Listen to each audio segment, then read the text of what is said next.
Hello বন্ধুরা, welcome to zoology school. NEET 2025-এর স্টুডেন্টদের জন্য একটি আপডেট আছে।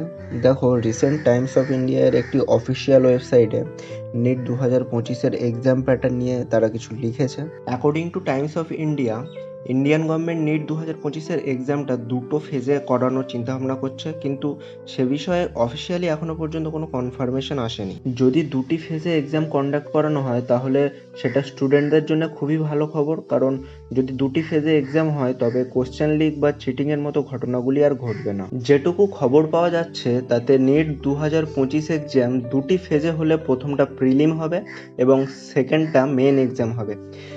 প্রিলিমের একটি নির্দিষ্ট কোয়ালিফাইং মার্কস থাকবে।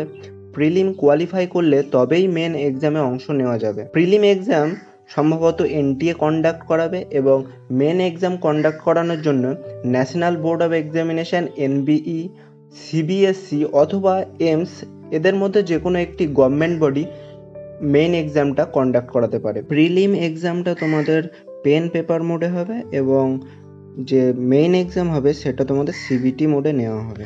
যদিও গভর্নমেন্টের তরফ থেকে এখনও কোনো অফিসিয়াল নোটিফিকেশান আসেনি, কিন্তু যদি গভর্নমেন্ট নিট 2025-এর এক্সামটা দুটি ফেজে করায় তবে গভর্নমেন্টের তরফ থেকে এটি খুব ভালো পদক্ষেপ হবে, কারণ এর ফলে স্টুডেন্টদের মধ্যে এক্সামের ট্রান্সপারেন্সি নিয়ে বিশ্বাস জন্মাবে এবং যদি সিবিটি মোডে এক্সাম হয় সেখানে টাইম লস বা রং কোশ্চেন ডিস্ট্রিবিউশনের মতো ঘটনাগুলি আর ঘটবে না। আজকের ভিডিওটি এই পর্যন্তই। নিট রিলেটেড সমস্ত আপডেট পাওয়ার জন্য অবশ্যই আমাদের চ্যানেলটাকে সাবস্ক্রাইব করে রাখো আর ভিডিওটি তোমার বন্ধুদের মধ্যে শেয়ার করে দাও।